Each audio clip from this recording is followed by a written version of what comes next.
Hello বন্ধুরা, কৃষ্ণকথা চ্যানেলে সকলকে স্বাগত। আমার একটি শুভ বার্তা নিয়ে আপনাদের কাছে আবার চলে এসেছি। 16ই বৈশাখ 1432 সাল, অক্ষয় তৃতীয়া, শুভ দিন। ইংরাজি 30শে এপ্রিল 2025 খ্রিস্টাব্দ। অক্ষয় তৃতীয়ার শুভ দিনে গণেশের পুজো করা হয় এবং হালখাতাও করা হয়।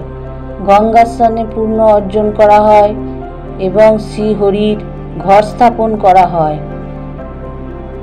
এবং গ্রামেতেও অনেক জায়গায় হরির ঘর স্থাপন করে হরিনাম হয়।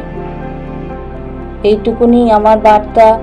আপনারা আমার সঙ্গে থাকুন, আমার চ্যানেলকে সাবস্ক্রাইব করুন এবং শেয়ার করুন। আমি আসছি আবার কোনো শুভ বার্তা নিয়ে আপনাদের কাছে চলে আসব।